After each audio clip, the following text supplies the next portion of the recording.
Americans living in budget motels just to survive. Babylon the Great is cooked. I want to give all the honor, glory, and praises to the Most High YAHAWAH and His only begotten Son YAHAWASHI. Double honors to the elders at Great Millstone who rule well. Sing honors to the elect. Peace and blessings to the 1/3 and to the confusion of faces in the four corners of the earth. Shalom. I don't want this video to be too long, so he's going to do most of the talking for me. But Lee Camp is going to go into how you have everyday Americans living in motels, and the cost of living there is like $1,400 a month. That's damn near mortgage. But you know, you get into a mortgage with a house, it's like a 30-year contract. And most people don't even have a job that they stay on for more than 30 years, 20 years or so, right? And the cost of living is going up, but the wages is still lower than the cost of living, right? But before I continue to go on and ramble on, I'm going to play a little bit of this video so you can get an understanding of what details and information he's presented to show you, man, that America is just circling down the drain, which is a medical term for someone who has a chronic illness and their symptoms are not getting any better. In other words, sooner or later, the person is just going to end up giving up the ghost. And the spirit of America soon shall be giving up the ghost itself. Or the spirit, so to say. The fact that many Americans, new reporting showing many Americans, hundreds of thousands, if not over a million, but at least hundreds of thousands of people are living inside long-term motels now across the country because our economy is such shite. And the ruling elite, which are almost all millionaires, don't give a flying shite about you, and therefore people are just left to struggle and try and survive in this shitstorm. And that has resulted in people living in long-term motels because they can't even get some kind of publicly subsidized housing. I want to say something real quick. It's something I was talking to my auntie about yesterday. And you know how these women were like, my auntie like 70 though, so she's from a different era. You know how these women are like, oh, we're not going to sleep with men. We're not going to do this and that with men. And yada, yada, yada. My auntie was at the house. Well, we weren't talking about that part, but she said, Trump can't hurt me. You know how women were like, oh my God, my body, my choice. Same thing. Like I told my auntie, I say, auntie, it don't matter who's the president. You still got to pay your bills. Do you still have faith? Are you still living your life accordingly? Like, it don't matter who's in office. You know what I'm saying? So anyways, we'll get back to it.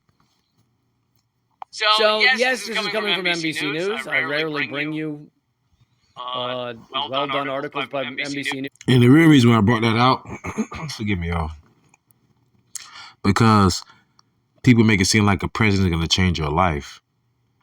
You know, like DJ Trump said, he feel like God put him in that position to where he is. Well, yeah, that is true, but at the same time, these people are always looking for the help of man. Even in the book of Psalms, the psalmist says, vain is the help of men. And look at it now where the American people are right now. In shambles. Let me bring out this precept really quick. Matthew chapter 8, verse 20. Since this is such a God-fearing company, and YAHAWASHI saith unto him, the foxes have holes, and the birds of the air have nests, but the Son of Man hath not where to lay his head. And that goes back to even to this very day. Literally, foxes have holes and birds have nests. Even the Lord said, the bird that does not till the ground still come down to gather his food, for his nest. So shall not the Lord feed you? Meaning like in these last days, So we live in a society where America's supposed to be the richest country in the world, the best country in the world to this day, but has the world's largest prison system, the most incarcerated people, and some of the most homeless veterans, if you ask me, in the world. I don't know the statistics on that. I know that at least one veteran take their life like every other day. Come on, man. But Nonetheless, this is the society that you have created for yourselves. Esau, your rulership. And I will. There's a certain part of aspect of this that's well done, which is the research into families living in long-term motels. The part of it, which I'll mention probably several times throughout this, is that the part of it that sucks, that's mainstream media being mainstream media, is they will never dig deeper. This article does not at all dig deeper, other than, boy, rough economy, rents have gone up, end of story, right? Right, and that goes back to all of that Wall Street talk about the bubble. Remember all that talk about the bubble? Have you ever heard anybody say that the bubble has burst yet? They haven't. Just like he said, they tell you these people are homeless, but they never go in depth on how they got homeless. It's kind of like when math, I used to love this. Whenever I did division or multiplication, if I just came up with the sum or the difference, they always would, or the product, well, you know how it is. They always would ask me, how did you get there? They always wanted to see my detail on how I got that number. Same thing. How did we get here? The rich eat up the poor, period. They literally have a federal minimum wage by law. This is the least you can pay someone. And even though like it's the federal states could be what? Federal wage could be like $7 or something, $10 or something. They'll bump it up to 14 to 15 because they know, damn, I could give you this much, but I know damn well you can't live. But we're going to figure it out. It's already figured out. You're expendable. Right? Let's go. Dig any deeper than that. Anyway, I'll talk more about that in a minute. Across the country, there are indications that a growing number of Americans have been turning to budget motels for shelter. I mean, this is fucking survival. In one of the richest countries in the goddamn world. This is just survival. This is people trying to survive. And it's step one of a government, if they're worth $2, they should give you housing. They should make sure that people are not living on the streets. The United States cannot do that and will not do that on any level. Right here. This is Ecclesiasticus or Sirach in the Apocrypha, chapter 39, verse 26 through 27. The principal things for the whole use of man's life are water, fire, iron, and salt, flour of wheat, honey, milk, and the blood of the grape, and oil, and clothing. All these things are for good to the godly. So to the sinners they are turned into evil. All the necessities of life, all the God-given things, the evil has, the sinner, the wicked have turned those things to evil. Why? Because they hold on to those things, they cleave onto those things and tell you that you have to work for me in order to get it. You want housing? Well, you don't own this plot. You don't own this land, so you can't even build here. You see the world you're living in? Like the scripture says, surely oppression maketh the wise man mad. But you have to be a fool to believe you're not oppressed. Understand? On any level. They're just interested in how they can exploit you, how they can suck out your money, suck out your labor, suck out your life force, suck out your time, suck out your effort. That's all they concern themselves with. And the people who don't have enough money to pay the exorbitant rents, well, they're just collateral damage. Well, why should we help them at all? Doesn't matter.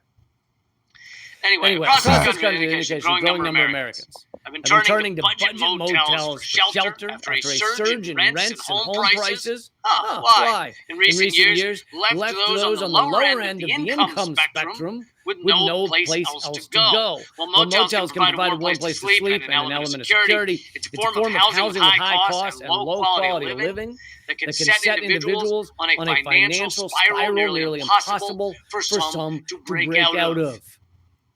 And Something else I'll probably mention more than once here is these are And the reason why it's such a spiral, and yeah, we may recycle and regurgitate the same precepts, but these are the times that we're living in. And like the elders of Great Millstone say, if you don't like it, just go to a different channel.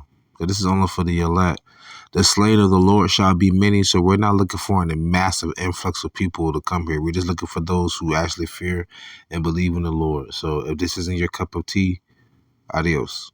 So going back to what he was saying, it's like a spiral, like a vicious spiral, like that you can't get out of, like a hamster on a wheel.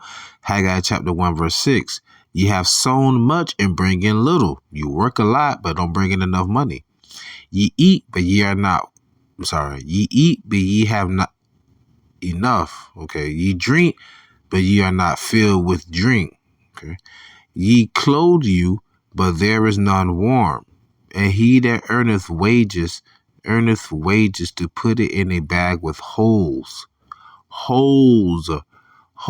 So it's like you robbing Peter to pay Paul, or you live paycheck to paycheck, or you have to get a cash advance or whatever. So now you're pulling money from nowhere, from somewhere, and not knowing where you're going to get the other percentile that's on top of that premium to pay back. It's just, if you're late on that, there's another interest on top of that. And, you know, Haggai 1:7, like the Lord said, thus saith the Lord of hosts, consider your ways. But once again, surely oppression maketh a wise man mad. People without jobs. I mean, I'm not saying none of them are jobless, but a lot of the people living in long-term motels to try and survive, to try and have shelter, a lot of the people have jobs. Mm-hmm. These are the working poor in America, which is an increasing number of Americans. Full-time jobs. Can't afford a rent. Sometimes it's two parents with full-time jobs can't afford rent. A survey by transforming the lives of motel residents. Wow, that's a weirdly phrased sentence. Transforming the lives of motel residents in Fort Worth, Texas area found that a majority of those living in motels were single mothers, and about a third of children were under age 6. Okay, so let's get this straight. So that's the part I want to get to before I edit the video. In Fort Worth, Texas, if I'm not mistaken, right? They say a large number of the people that are living in these budget motels are single mothers. And they say over 1/3, this is just from statistics, over 1/3 of the children with these women are under the age of 6. Once again, rise up, ye women that are at ease. I've even made a video of a Judahite woman. She was pretty too, but she was hood, living in her car. And missing her. I miss my son. I'm like, well, how did you get this far in your life till you as a woman lost custody of your child and you're living in your car? Like, women are living on easy mode and still losing the game. How you losing in the first round of Mario? How you losing the first round of Sonic the Hedgehog? I'm joking, but you understand what I'm saying?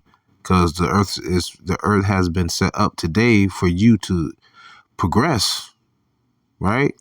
But, you know, even women can't make it because like the Lord said it in Ecclesiastes, the 4th chapter, two are better than one. You're not supposed to be separated. You're supposed to be together, right? But nonetheless, this is Micah chapter 2, verse 10. I'm going to close out. Arise ye and depart, for this is not your rest. Because it is polluted, it shall destroy you, even with a sore destruction. So with that being said, I truly pray that you edify and fed. Stay in the spirit. Don't fear it. Just endure it. Ask for forgiveness. Pray without ceasing. Stay humble. Remain diligent. Kwame Sha'Allah. Mufla Babal. Shalom.